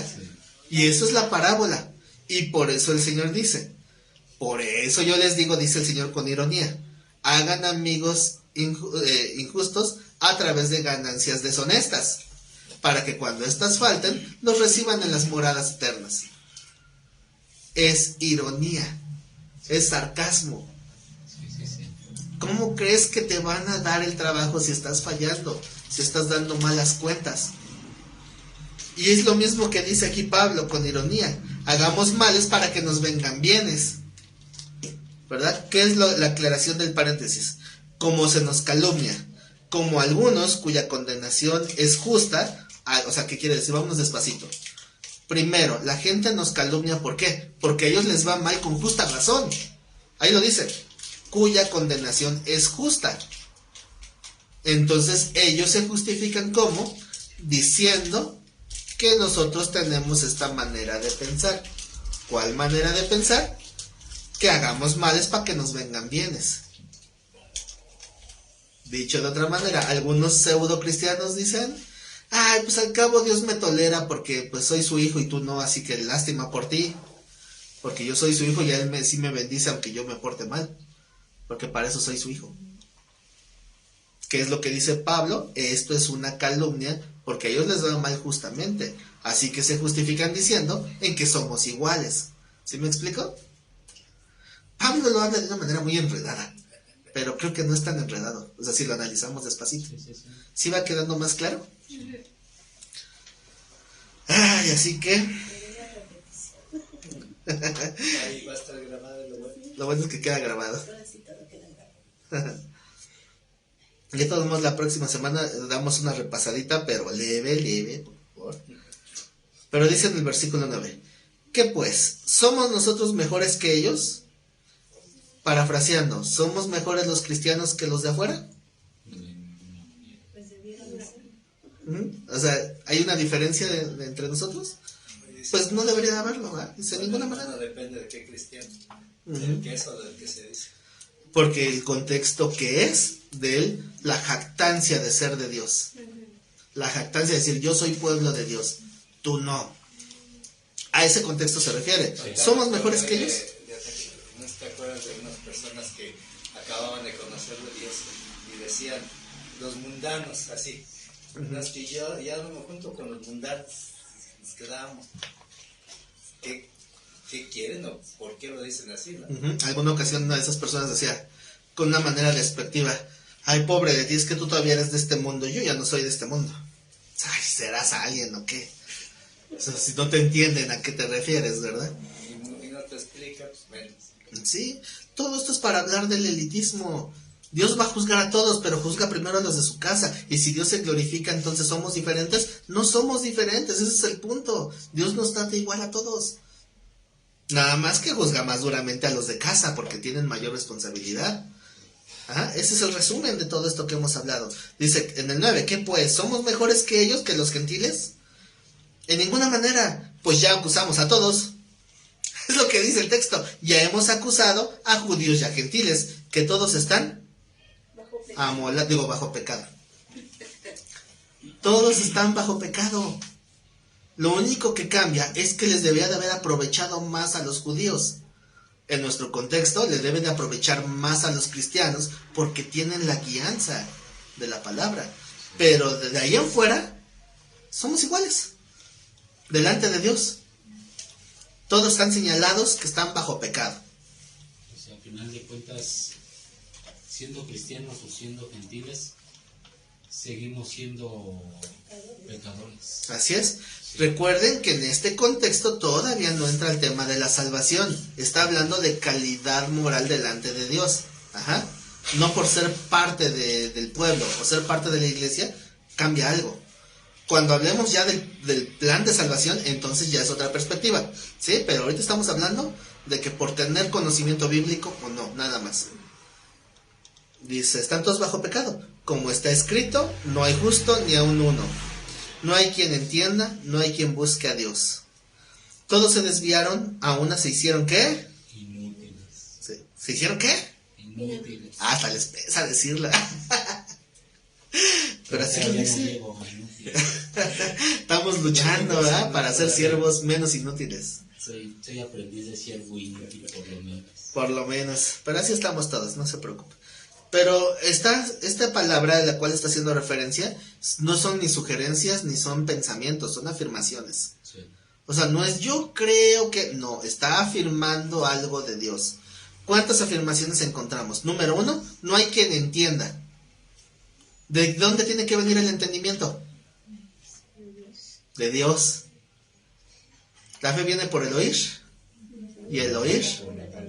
Recuerden que no se refiere y el oír a Dios, no. Y en la capacidad de oír, o que es entender, viene también de Dios. Si no, les pasa lo que a algunos predicadores que endurecen su corazón y Dios los cierra el entendimiento. La capacidad de entender también viene de Dios. Hay Biblias que dicen la palabra de Cristo. Está bien así. De hecho está mejor traducido porque en el original dice Cristo y no Dios. Pero el punto es que la fe viene por el oír y le cambian. El oír la palabra de Dios, pero no dice así. Y el oír viene de Dios o de Cristo. Yo lo entendí así como dijo al principio. Es que así no lo enseñan. Ajá. Pero si lo leemos con calma no dice así. Dice, y el oír viene de la palabra de Cristo. O sea que la fe al final de cuentas viene de parte de Dios. Sí, o sea que de todos modos todo depende de Dios. Que es una fe entendida y no una fe natural. De ahí viene una de las posturas de las bases clave del calvinismo, que después viene todos los capítulos posteriores. Vamos a hablar de una postura meramente calvinista. Todas las raíces del calvinismo vienen del libro de Romanos. Y tenemos que entenderlas para no volvernos hipercalvinistas tampoco, ¿verdad? Pero el punto de la gracia, ¿se acuerdan cómo se le llama en el calvinismo? Gracia irresistible. ¿Por qué? Porque según el calvinismo no existe libre albedrío. Si eres salvo es porque Dios así lo quiso y ya. Y si tú no eres salvo es porque Dios así lo quiso y ya. Y tu capacidad de elección no existe. Nunca la tuviste. Porque hasta la capacidad de entender tenía que haber sido dada por Dios. Y si no, te amolaste. La doctrina arminiana, que es la postura opuesta, es que no existe la gracia irresistible. Es que tú eres totalmente libre para elegir en dónde vas a estar. El arminianismo postula la salvación como una ubicación. Es decir, de este lado soy salvo, de este lado estoy muerto. Y a veces brinco de aquí para acá. Puedo estar 20 años en el lado de la salvación. Un día caigo en pecado por un resbaloncito, me paso para acá. Y en ese momento me muero, ya me amolé. Pero fue mi decisión. Ese es el punto arminiano. Ahora, a veces me preguntan, ¿qué soy? ¿Calvinista o arminiano? Pues ni una ni otra, porque creo que los dos postulados están incompletos. Y tenemos que quitarnos esa idea de que existe solamente blanco y negro. Vi un video hace unos años que decía que calvinismo o arminianismo, y ponen a Chuy Olivares. ¿Qué es, calvinista o arminiano? Él responde a manera de entre burla y juego, dice, yo soy un híbrido, micha y micha. Entonces el que hace el video, que es un video malicioso, dice, es arminiano. Ya le pone su etiqueta, no se salva, todo tienen que estar etiquetados. ¿Qué eres? Calvinista, arminiano, calvinista, arminiano. ¿Pero por qué? ¿Que no existen más opciones? Y sí existen, pero eso es un tema que vamos a ver más adelante. Ahorita por lo pronto apenas son las bases. No hay quien entienda, no hay quien busque a Dios. ¿Cuántas veces han escuchado la frase? Estoy buscando a Dios, estoy buscando de Dios. Muchas. ¿Y qué dice la Biblia? Mentira, no hay quien busque a Dios. Entonces, ¿cómo me explico ese anhelo que tengo de buscar de Dios? ¿Qué es? Yo siento que cuando ya te hablaron y sentiste ese mover, es cuando quisieras, ahora sí que buscarlo a Él. Es que Dios también ya puso en nosotros esa necesidad. Es que más bien recuerden que Dios es el que nos llama. Entonces, lo que nosotros decimos, tengo la necesidad de buscar a Dios, realmente es, estoy respondiendo al llamado de Dios. O sea, Dios me está llamando, me está diciendo, ven, ven, ven. Y tú dices, pues sí voy. Sí voy, pero a la mano quién sabe. O sea, es responder al llamado de Dios. Pues esa necesidad que tenemos de ir, más bien sería una necesidad de ir hacia el llamado de Dios, no de buscar. No de buscar, sino de responder. Sí. Es como cuando te dicen, ven, ven, y tú, ¿dónde? Estoy buscando. O sea, el buscar no es iniciativa, el buscar en este caso es respuesta. O sea, conforme vamos aprendiendo, nos vamos acercando a entender. Así es. Y entre más lo entendemos, estamos más cerca. Porque no tenemos ya los ciertos conflictos que cuando comenzamos. Entonces, ni hay quien entienda, ni hay quien busque a Dios, porque todos se desviaron. ¿Qué significa la palabra desviar? Salirse del camino. Salirse del camino. ¿Qué implica? Que Dios desde que nacemos nos va poniendo por un camino. Y uno es el que decide salirse. ¿Quién decidió salirse del camino? Según este texto, todos. Todos nos salimos del huacal. Y nos volvimos inútiles. Van a decir que hoy estoy muy agresivo, ¿verdad? Pero así dice. Todos a una se hicieron inútiles. No hay quien haga lo bueno. ¿Por qué comparar la inutilidad con nadie hizo lo bueno? Porque Dios bendice. Dios dice lo que es bueno. Y si tú no sabes hacer lo bueno, ¿qué eres para Dios? Pues un inútil. Porque no somos útiles para bendecir, porque no hay quien haga lo bueno. O sea, la manera de ser del ser humano en general es opuesta a la santidad. Esa es la naturaleza caída. Entonces dicen, no hay quien haga lo bueno. No hay ni siquiera uno. Sepulcro abierto es su garganta. Híjole, ya se puso más agresivo. ¿Saben qué significa sepulcro abierto es su garganta? Está esperando a ver a quién se trata. Pues por lo que sale. Porque salen víboras y tepocatas. Ajá. Porque un sepulcro abierto. ¿Por qué no querían abrir el sepulcro de Lázaro? Sí, porque si ya hiede, ya apesta. Entonces, ¿qué veo? Que Dios diga, mejor ni hables porque apestas. O sea, esto se le está diciendo a los judíos que se sentían los grandes privilegiados. Líderes. Imagínense. Ahora, ¿por qué quedó escrito para que se mantuviera para nuestro tiempo? Es como si el Señor dijera, ten cuidado, no te vaya a pasar lo mismo. Y que cuando abras la boca salga la misma podredumbre de los fariseos.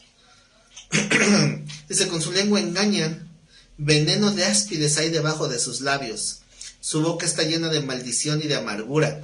¿Qué puede más, la maldición o la amargura? Pues van de la mano. ¿Se acuerdan que dice la palabra que la amargura contamina? Y muchos son contaminados por esa amargura, por esas raíces de amargura. Y la maldición también se propaga. A final de cuentas es igual de malo. Sus pies se apresuran para derramar sangre. Obviamente ese es un simbolismo de ira, de venganza. El deseo más básico de la naturaleza caída es venganza. ¿Qué haces cuando alguien te agrede? ¿Cuál es la respuesta natural? Venganza. Venganza. Y no vino la gansa. Y la gansa no vino. Entonces la venganza es el deseo de la carne por retribución. Es decir, me la hizo, me la paga. Eso se dice en el mundo. ¿Y qué dice el Señor? ¿Te la hizo? Yo se la pago, no tú. Dice, oh, pero yo quiero... o sea, ¿qué anhelas?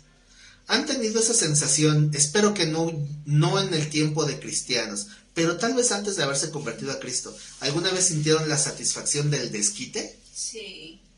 Yo creo que aún siendo cristiano se ha dado eso. Por eso digo, espero que ya no deba, porque no debería, ¿verdad? Pero puede pasar. Y a veces uno se desquita de alguien que le hizo mal y se siente una satisfacción. Pero ¿qué creen? Dios dice que esa satisfacción es contaminación. Es pecado.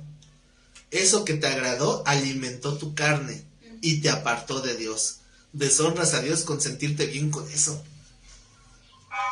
Porque si se dan cuenta que el Señor habla lo contrario, ¿no? Bendice a los que te maldicen, porque Dios es bueno para hasta con los ingratos, así lo dice. Entonces no tenemos que buscar la venganza, lo dice directamente, no os venguéis por vosotros mismos, dad lugar a la ira de Dios. ¿Por qué? Porque Dios pagará. Dios dará a cada uno lo que se merece. Pero si tú te desquitas, tú te contaminas. Tú te ensucias. Porque la ira de Dios es santa. La ira del hombre es venganza. Y eso es de la carne. Entonces terminan contaminándose más. Eso se refiere a que sus pies se apresuran para derramar sangre. Quebranto y desventura hay en sus caminos. ¿Qué es desventura? Significa te va a ir mal, vas a tener malas consecuencias. Eso es desventura, es lo opuesto al bienaventurado. Lo contrario del bienaventurado no es el malaventurado, es el desventurado. Dice, y no conocieron camino de paz. Esto, si se dan cuenta, el versículo 17 es como si fuera una pequeña conclusión a lo que dice antes. Y no conocieron camino de paz. ¿Qué quiere decir? No vas a encontrar un camino en esta vida que te dé satisfacción. Una tranquilidad. No va a haber tranquilidad. Decía mi mamá sus dichos, ¿no? Que cuando hacían algo andaban a salto de mata, nada más escondiéndose. No la había escuchado eso. Sí, se ocupaba mucho por lo de las revoluciones. Entonces, ¿qué pasa si estás viviendo vengándote de todo mundo, tomando esa satisfacción y al final no duermes en la noche? Sí. Cambias lo más por lo menos, ¿no? Todo esto es en un contexto de que, como dice el título del versículo 9, no hay justo. O sea, estos versículos son para aplastar la soberbia de los judíos. Es para decir, ¿de qué te jactas? No hay justo ni a un uno. No conocieron camino de paz. No hay temor de Dios delante de sus ojos. ¿Cómo entendemos el temor de Dios? No haciendo todo esto. El temor de Dios es considerar a Dios.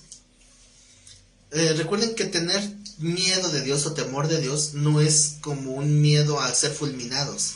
sino como el miedo que puedes tener de herir a una persona amada. Esto fue escrito para los judíos en ese tiempo y se ocupa ahora con los pastores que dicen no vayas o no te prepares, yo te voy a enseñar. Bueno, judíos convertidos al cristianismo, o sea, que se decían cristianos, pero que siguen manteniendo su soberbia cultural. Y pues por eso es que aplica de alguna manera en nuestro tiempo a los que ven con jactancia el ser cristianos. Por eso se aplicaría igual. Entonces dice, ¿cuál me queda en el 19? Dice, pero sabemos que todo lo que la ley dice, lo dice ¿a quién? A los que están bajo la ley. A ver, vamos a hacer una pausa. ¿Quiénes son los que están bajo la ley? ¿Qué se supone que no estamos bajo la ley? Los judíos, todos.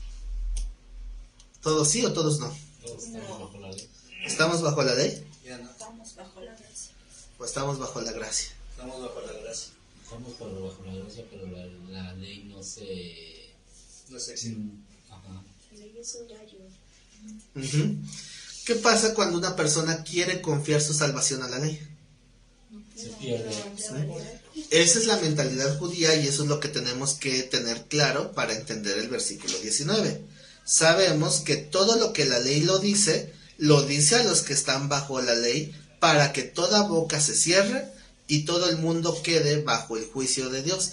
¿Qué quiere decir? Para quitar toda jactancia de que digan yo soy bueno y la ley te va a marcar a ver qué tan bueno eres.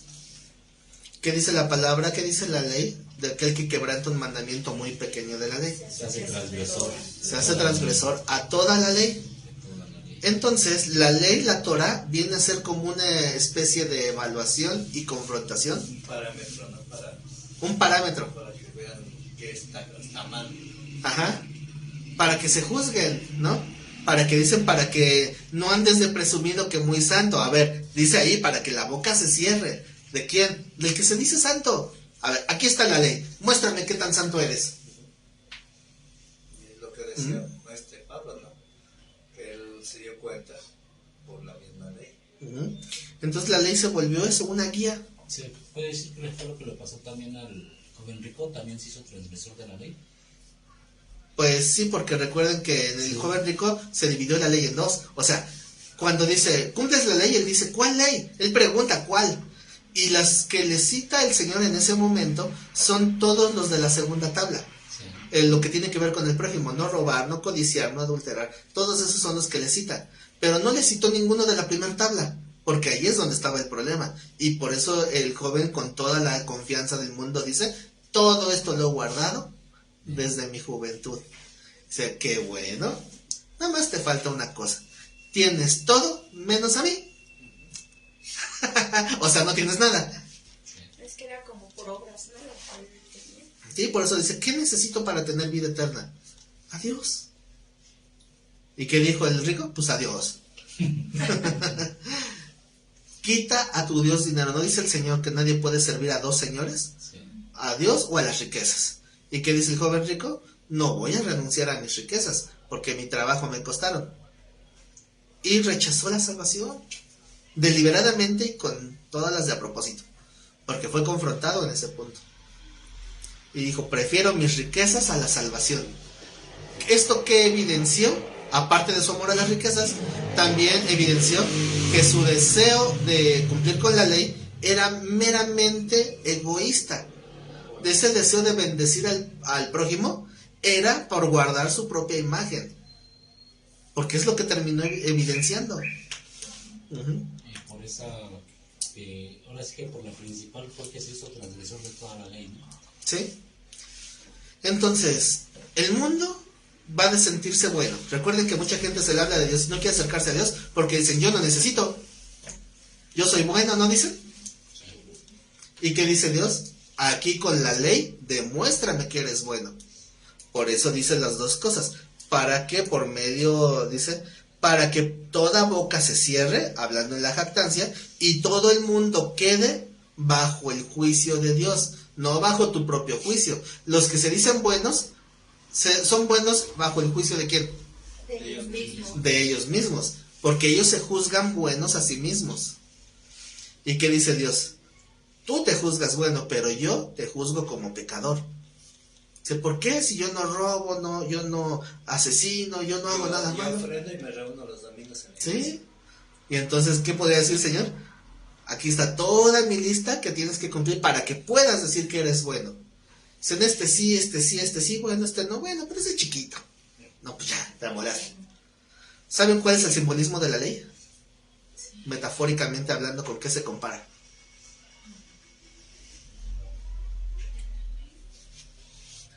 Hacemos un ejemplo de una comparativa. ¿La ley es semejante a qué? Esa lámpara, Eh, espejo. bueno, hablamos de la Biblia, pero la ley tiene otra. Es que Jesús dijo que le habla de la levadura, que era de la mesa. Bueno, eso es de la doctrina. La ley está simbolizada metafóricamente con una cadena, donde cada eslabón es un mandamiento. Quebrar un eslabón o quebrar un mandamiento hace que te caigas. Imagínense como Dios tomando la cadena desde el cielo. La ley es la cadena, cada eslabón es un mandamiento, abajo de ti está el infierno y tú estás colgado de la O cadena. sea que si no fallas, vas subiendo. Tú estás confiado de tu ley, estás diciendo cumplí este, hasta que uno se rompe. ¿Qué pasa si se abre la cadena? ¿De qué sirve haber dejado 20,000 eslabones abajo cerrados si uno se rompió? Por eso la ley tiene ese simbolismo. Porque el romper un pequeño mandamiento te hace transgresor de toda la ley, porque no te sirvió de nada. Porque dice el Señor, delante de mí, solo con santidad. ¿Y qué significa santidad? Exento de cualquier impureza. Apartado de todo. Todo mal tiene que ser alejado. Y dice el Señor, dice el hombre, no más tantito. No, pues no más tantito, no. No, ya no. Estás fuera, destituido. Por eso ahorita dicen, agarra de su misericordia. Por eso, ¿qué nos queda? Entender esto hace que valoremos la salvación 10 veces más. Porque no es solamente el hecho de decir, ah, qué padre, no la tengo que pagar. No, es decir, no la tengo que pagar porque ya entendí que nunca podría hacerlo. Nunca podría cumplir toda la ley. Y si pudiera cumplir toda la ley, no la cumplí antes. O sea, entonces ya me morí. ¿Qué me queda? Confiar en la misericordia de Dios. Ese es el punto esencial de la ley. Entonces va de nuevo. Sabemos que todo lo que la ley dice lo dice a los que están bajo la ley, para que toda boca se cierre y todo el mundo quede bajo el juicio de Dios. Ya que por las obras de la ley, ningún ser humano será justificado delante de él. Ya expliqué por qué. Porque por medio de la ley es que El conocimiento del pecado. el versículo 20 que acabamos de leer nos da a entender claramente el por qué Dios nos da la ley. Pero ¿cuántos piensan que la ley era para salvarse? Muchos así lo creyeron, muchos aún lo creen. No, y se puede pensar que sí es para salvarse, siempre y cuando, como dicen, se cumpla, pero ¿quién la va a cumplir? Pues sí, pero aquí el Señor nos lo dice claramente a través de Pablo, ¿no? Porque por medio de la ley es el conocimiento del pecado. Decía Pablo, yo no sabía lo que era la codicia hasta que la Biblia me enseñó a no codiciar. Yo nada más pensé que era envidia de la buena. ¿No podría aplicar? ¿Han sentido envidia de la buena? ¿De la buena y de la mala? ¿Cuál es la envidia de la buena? Pues Yo porque creo que según no hay envidia de la envidiamos, buena. pero nos da gusto, ¿no? Que le esté pasando eso. ¿No existe envidia de la buena? No. Cuando Sí. envidias algo ya estás pecando. Sí, Pues pero- no existe la envidia de la buena. ¿No? Solamente existe la envidia y ya. Y es pecado. Pero muchos se justifican, ¿no? Entonces no podemos señalar el pecado como menor o mayor, porque pecado es pecado.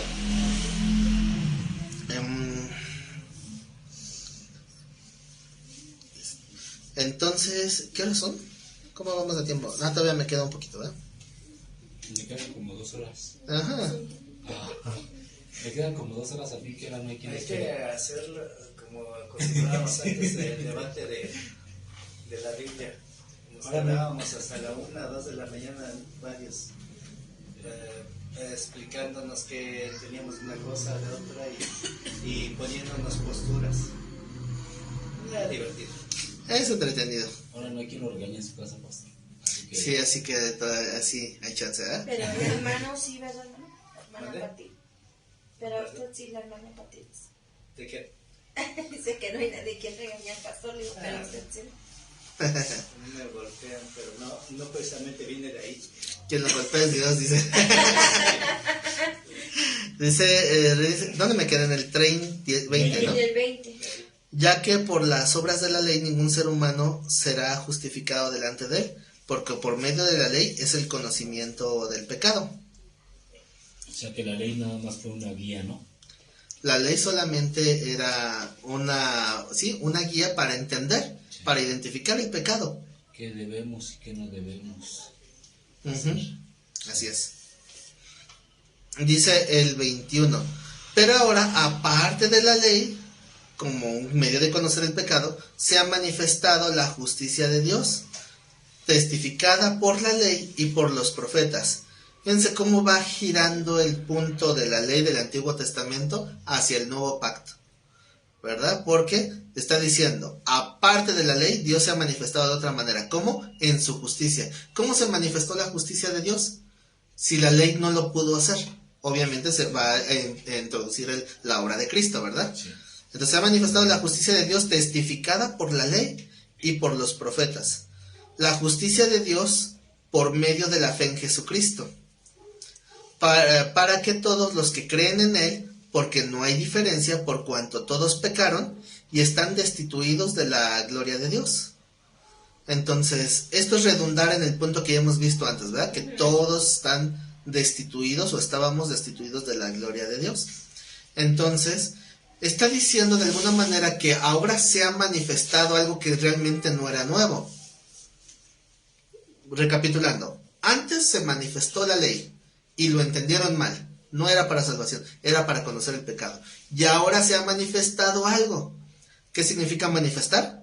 Salir a la luz. Hacerse visible. ¿Qué salió a la luz? Algo que no es nuevo. Algo que ya estaba en la ley y los profetas. ¿Qué es eso nuevo? No, Que nunca fue nuevo. Que la justicia era por Cristo, no por la ley. Para que todos los que creen en Él, porque no hay diferencia por cuanto todos pecaron y están destituidos de la gloria de Dios, siendo justificados, ¿cómo? Gratuitamente por su gracia, mediante la redención que es en Cristo Jesús, a quien Dios puso como propiciación por medio de la fe en su sangre, para manifestar su justicia a causa de haber pasado por alto en su paciencia los pecados pasados. ¿Qué significa pasar por alto? ¿Significa que el pecado no era pecado? ¿O qué significa? Sí era pecado, pero Dios lo perdonó. Nos limpió, ya lo dejó eso atrás. O sea, como que nos hizo nuevos, ¿no?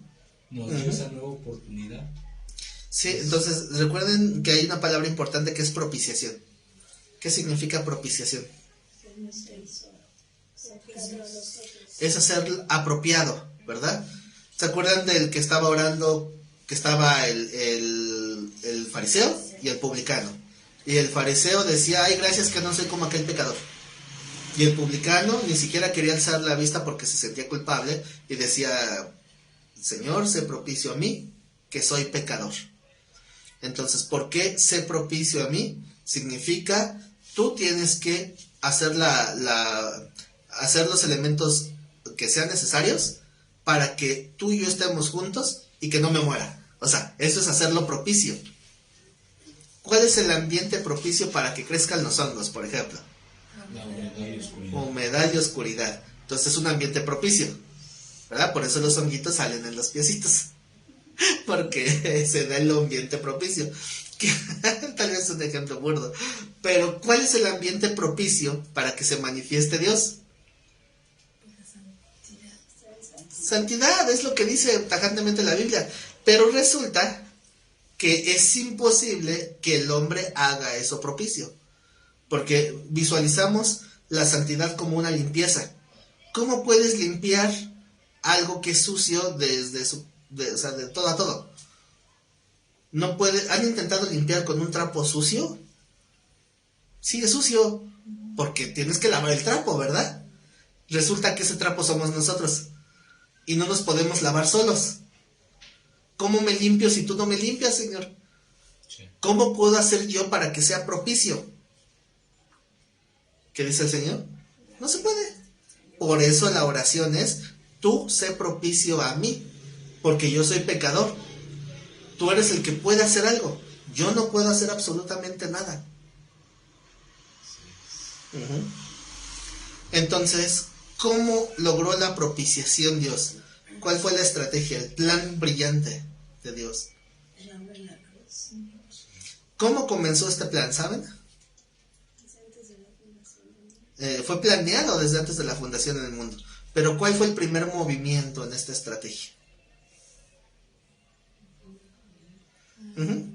A ver, me gusta ejemplificar el propósito o el llamado de Dios como como si fuera una jugada de ajedrez, donde se mueven piezas estratégicamente, ¿no? Entonces, las estrategias de Dios iban marcando un plan. ¿Dónde comenzó ese plan? ¿Cuál fue el primer movimiento? La caída de Lucifer. En la caída de Lucifer. ¿Para qué? Pues primero tuvo que limpiar el secreto. Empezando desde la casa, limpiar la casa. Pues sí. Ajá. Es que sí es eso, pero obviamente no radica en la expulsión de Lucifer, sino que esa expulsión fuera en este mundo. Ahí es donde se pone la primera pieza de ajedrez. ¿Cuál es la segunda pieza? La creación. La creación de Adán y Eva, para ser más explícitos. Sí. Tercer pieza. Son 4 básicas. Es el libre albedrío. Pero falta algo. árbol, ¿no? El árbol. El árbol de la ciencia. Satanás es expulsado a esta tierra. Dios crea a Adán y Eva y luego pone un árbol. Falta un elemento básico. El libre albedrío. No, El decirles que no deben de tocarlo, ¿no? exacto, la orden. O sea, el libre albedrío va implícito, pero en sí era la orden. No coman de ese árbol. Entonces muchos también que están en oposición dicen: ¿por qué Dios los dejó si ya saben? Si ya sabía Dios que no se iban a comportar. Entonces, ¿por qué lo hizo Dios? Precisamente porque aquí comenzaba. Porque cuando Adán y Eva hicieron lo que Dios ya sabía que iban a hacer, que era fallar, entonces Dios empieza el primer ataque en cuanto a esta estrategia. Es: ahora, Adán, por tu culpa, por descuidar a tu mujer, ya ves cómo es, ¿para qué la dejas sola? Entonces, por eso, ahora todos los que nazcan de ustedes, o sea, toda la humanidad, van a heredar tu maldición. Todos van a heredar una naturaleza con tendencia pecaminosa. Así que por tu culpa, todo tu linaje será constituido pecador. ¿Por qué es que eso comienza el plan de salvación? Porque muchos pueden decir: es injusto, ¿yo qué culpa tengo de que mi tatarabuelo Adán haya pecado? ¿Por qué me inculpan de su pecado? Porque recuerden que la Biblia nos habla de 2 Adanes. El primer Adán. ¿Cómo se le llama el primer Adán? Bueno, aparte de Adán. El hombre caído. Sí, ¿no? Alma viviente fue llamado el primer Adán, alma viviente. Y el segundo Adán, dice el texto, espíritu vivificante. Les falta estudiar. Espérenme. Sí, no la pongo. Lo que no se me olvide.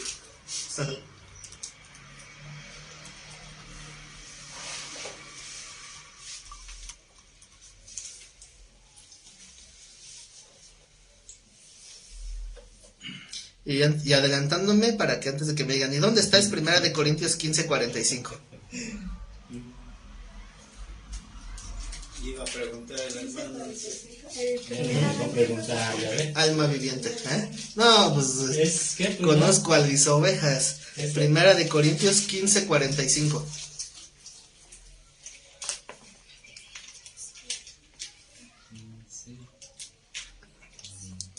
Ahí vienen los dos. Dice el texto, así también está escrito: pues fue hecho el primer hombre, Adán, alma viviente, y el postrer Adán, espíritu vivificante. Tal cual los terrenales, los de la tierra, tal cual los espirituales, los de Cristo, ¿verdad? Entonces, por eso es que Cristo viene a ser el segundo Adán, porque tiene una semejanza, en esa naturaleza humana de Cristo hay una semejanza con la de Adán. ¿Qué tienen en común la encarnación de Cristo con Adán? ¿Qué tienen en común? Ellos que nadie más tiene. Que por un hombre fue el que entró el pecado. No, pero ¿qué tienen en común? No la diferencia. ¿Qué tienen en común? No fueron concebidos. Sí, que no fue. Sí, Adán no fue concebido, fue creado. Adán fue creado Y el Señor engendró. y el Señor engendrado. Pero el punto importante es que no tienen una simiente de herencia. O sea, Adán no tenía Nació sin pecado. no tenía una naturaleza caída. Y Cristo tampoco tenía la naturaleza caída, porque estableció el Señor que eso se iba a heredar por medio del Padre, no por medio de la mamá. Entonces la tataranieta de Eva, María, no le iba a heredar el pecado a su hijo, porque se hereda por lado patriarcal. Entonces, el que podría haber heredado el pecado sería José si hubiera sido su padre, pero no fue su padre, fue concebido por medio del Espíritu Santo sin intervención de varón, por lo tanto no tiene una naturaleza caída. Entonces, se vuelve el segundo Adán. Entonces, podríamos pensar desde un punto de vista externo, como si fuéramos de esos ángeles que son observadores del plan de Dios. Imagínense que son ahí amigos de Gabriel y de Miguel, y ahí están en las nubes diciendo, a ver qué va a hacer el Señor, con sus palomitas ahí viendo la película, ¿no? Y entonces vemos que Adán y Eva pecaron, y el Señor los inculpó de su pecado. ¿Y ahora qué va a pasar? Bueno, mando un segundo Adán. Como hice que todo el mundo fuera culpable del pecado de uno, lo justo es que la santidad de uno también los involucre a ellos. Ese es el punto, esa es la estrategia más grande de Dios. Si por el pecado de uno todos fueron constituidos pecadores, entonces la santidad del segundo Adán es justo que constituya a todos como santos. Voy a decir algo para los dos. Si no estoy bien. Pero se va a quedar grabado. Luego cuando acabe. Sí, porque fue corregido ya con el segundo Adán. Ya no le dio mujer. Y saquen las piedras, muchachos. Bueno, no, mejor me callo. No me hagas pecar, ¿eh?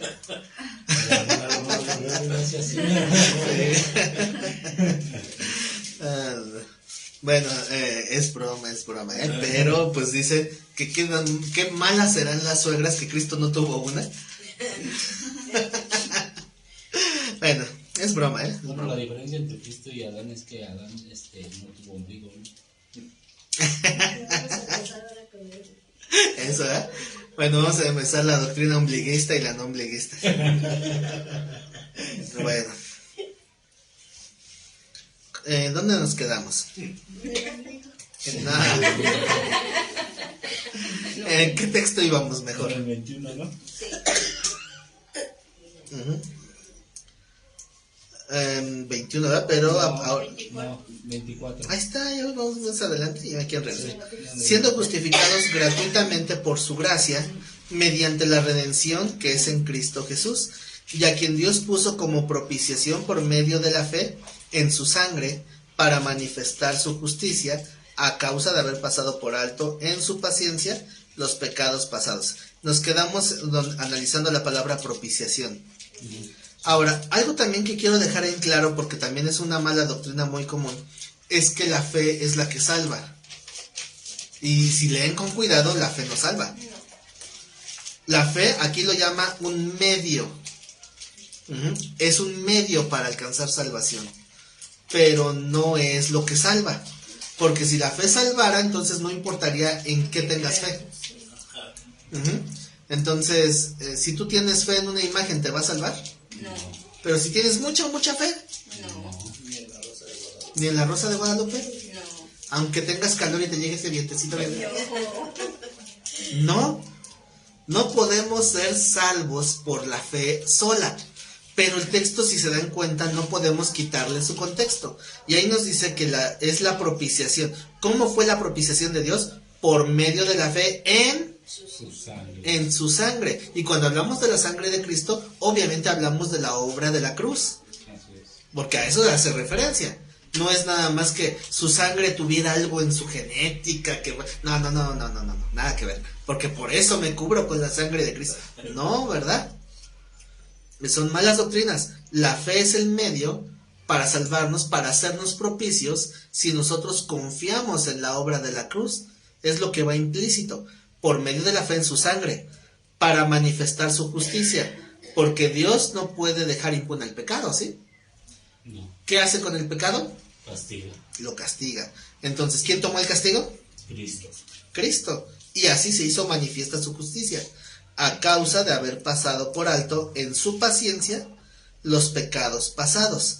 Ahora, los pecados que se tienen en vida antes de conocer de Cristo y antes de que venga un juicio a nuestra vida como que nos quite la vida. O sea, si nos morimos es para rendir cuentas.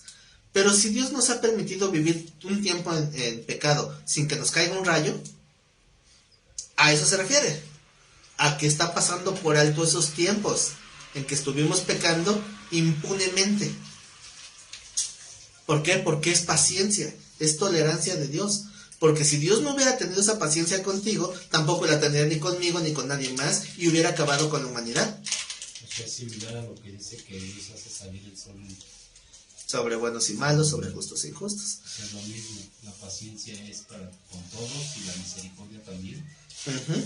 Entonces, ¿por qué Dios ya había destinado un momento donde iba a ser manifiesta su justicia? Pero en Cristo, es decir, me estoy aguantando de mandar mi juicio.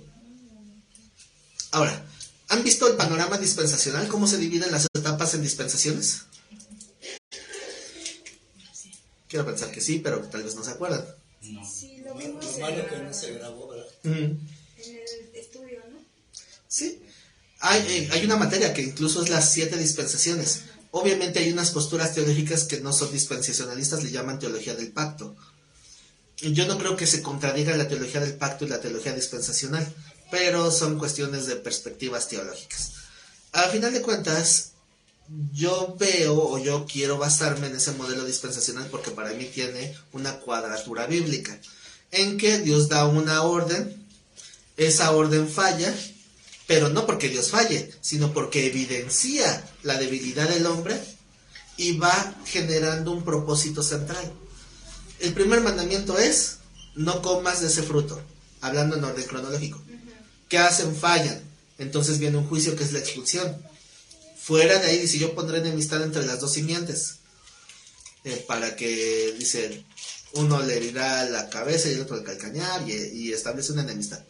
¿Cuál es la desobediencia? Se juntan las dos simientes y entonces viene otro juicio, que se llama diluvio. Salen del diluvio y entonces viene otra orden, vuelvan a llenar la tierra. El hombre dice, no quiero llenar la tierra, quiero hacer una torre para que no nos esparzan, lo cual es una afrenta directa a Dios. Dios manda juicio y les confunde las lenguas y se esparcen a la de fuerzas. Cuando ya se empiezan a esparcir, entonces Dios llama a una persona que es a Abraham y le llama para que habite una tierra donde va a cumplir sus propósitos, la tierra prometida, ¿no? Entonces van a esa tierra prometida y ahí se desarrolla la familia Abraham, Isaac, Jacob.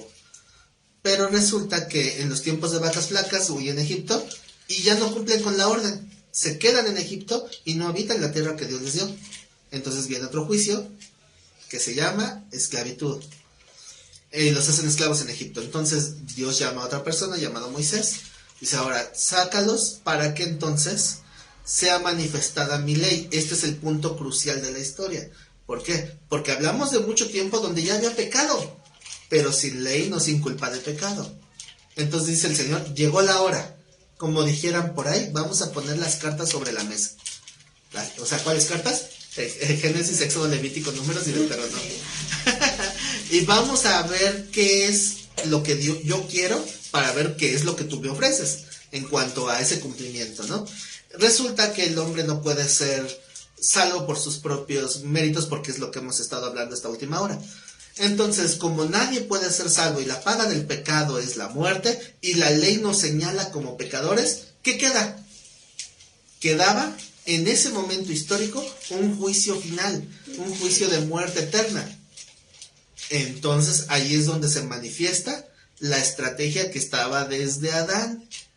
Llega el segundo Adán y dice, a ver, antes de que acabes con todo el mundo pecador, yo tomo el pecado de ese mundo pecador para que ellos tengan una oportunidad de santidad. Y el juicio del mundo recae solo sobre Cristo y se acaba la dispensación en la cruz. Así acaba lo que llamamos la dispensación de la ley y comienza la dispensación de la gracia. Entonces ese fue el parteaguas, 5 dispensaciones que nos llevaban a Cristo. Para mí no es como que muchos pactos, porque los que están en oposición a la teología del pacto dicen que es como si Dios se hubiera equivocado, y obviamente Dios no se equivoca. O sea, no es que Dios se haya equivocado, es que ese fue el propósito de Dios desde el principio, manejado en diferentes etapas de madurez, para que todos entendiéramos que no podíamos ser salvos por nosotros mismos. Reconocer a Cristo y aceptar el regalo. Entonces, cuando aceptamos a Cristo, el siguiente paso en las dispensaciones es, ahora, darlo a conocer a todo el mundo, para que todos tengan esa oportunidad. ¿Cuándo va a llegar el siguiente juicio? Cuando todo el mundo haya recibido la oportunidad de aceptar a Cristo o rechazarlo. Como obviamente muchos lo van a rechazar, viene el nuevo juicio. Pero todo se centraba en ¿qué? En Cristo. Todo se centraba en Él. Así que ese fue el propósito desde el principio. ¿En cuál estaba? En el 26 para el 27. ¿El 26 ya lo leí? Ah, no. No, el 26 ahí, estaba en el 25. Es que nos vamos deteniendo en cada aspecto del 25, ¿no? Sí. Manifestar su justicia a causa de haber pasado por alto en su paciencia los pecados pasados. Todo esto de las dispensaciones era para ejemplificar lo de los pasados pecados. Sí. O pecados pasados. ¿Verdad? Sí. Dice, con la mira de manifestar en este tiempo, no, este tiempo no es este tiempo. ¿Cuándo es este tiempo? Hace 2000 años que se escribió la carta. ¿Verdad? Ese tiempo es cuando se manifestó su justicia, a fin de que Él sea el justo. ¿Quién Él? Cristo. Cristo, y el que justifica al que es de la fe en Jesús. ¿Se dan cuenta que está haciendo una diferencia? No al que es de la ley, sino aquel que confía en Cristo, en la obra de Cristo. ¿Cómo comenzó todo esto? ¿De qué aprovecha ser judío? Así empezamos, ¿no? ¿Y cómo dice la pregunta del 27? ¿Dónde pues está la jactancia? ¿Cuál jactancia? De ser judío. ¿Dónde está la jactancia de que yo soy judío? ¿Dónde queda la jactancia? Queda excluida. ¿Por cuál ley? ¿Por la de las obras? No, sino por la ley de la fe. Llegamos a una conclusión. ¿Cuál es la conclusión? 28. Concluimos pues que el hombre es justificado por la fe sin las obras de la ley. ¿Qué no estuvimos estudiando en temas anteriores? Que es necesario evidenciar con obras la fe. Porque aquí dice que nuestra conclusión es que no necesitamos obras. De aquí no entra la salvación. No, sí. No va a ser en la pasada. Entonces no podíamos tener obras si no tenemos salvación. No, sí se puede. Es que ahora nuestras es por las obras, pero en nuestra fe en Cristo. Más bien, la diferencia está, las obras son motivadas ¿por qué? Es que pasa como, por decirlo yo, no, en mi persona, lo que platicaba. Antes, ahora sí que por decirlo así, en otra iglesia, de la forma en como nos explicaban, era una imposición el diezmar, el ofrendar. ¿Sí? Ahora que entiendo la palabra, ya no es una imposición, es una necesidad.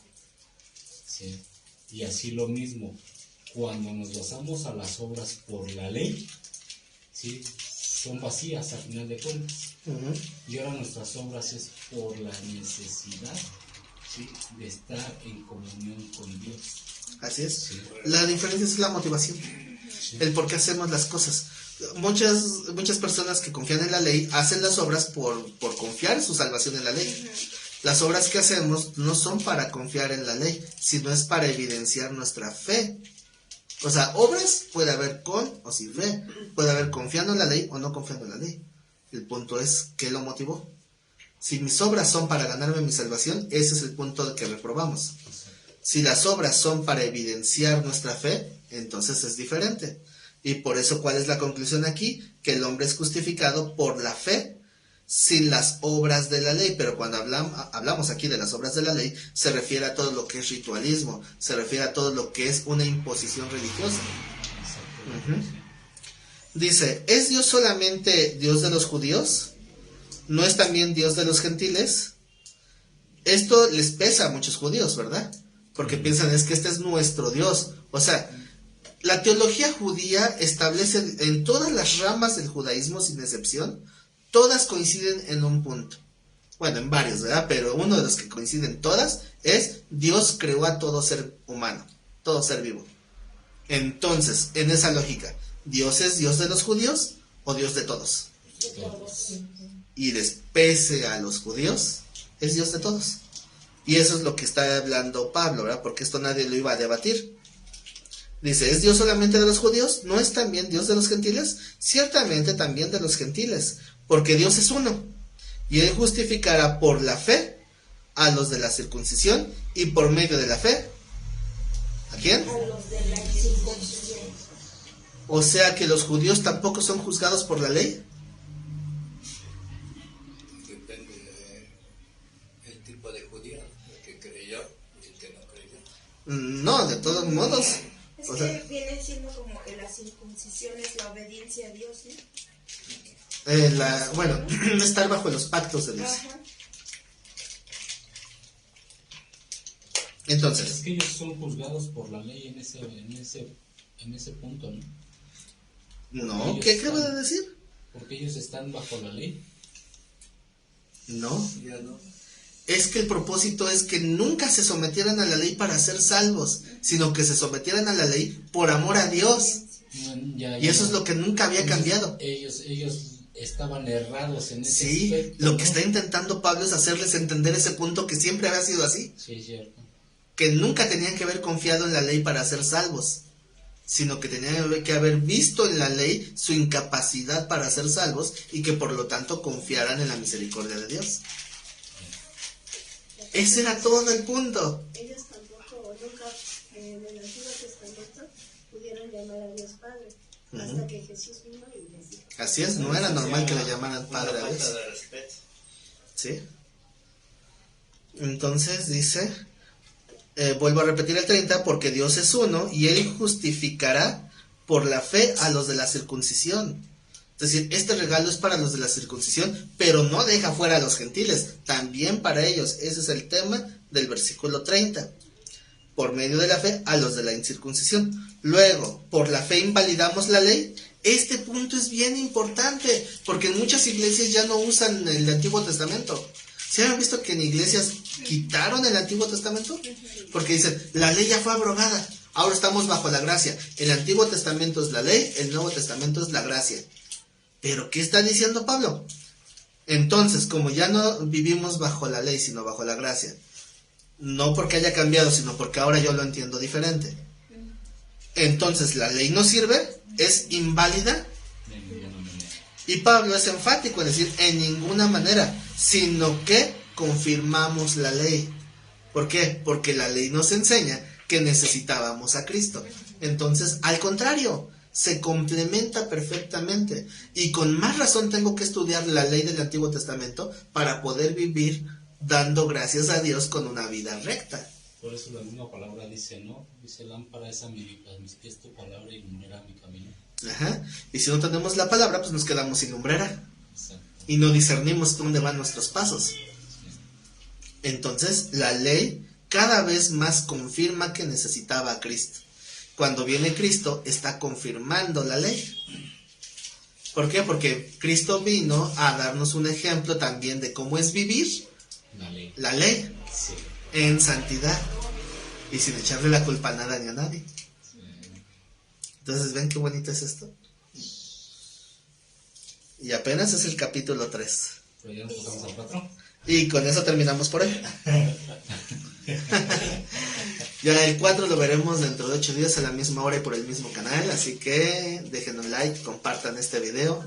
Si Dios nos presta vida, el próximo domingo estaremos continuando con el capítulo 4 de la carta a los romanos.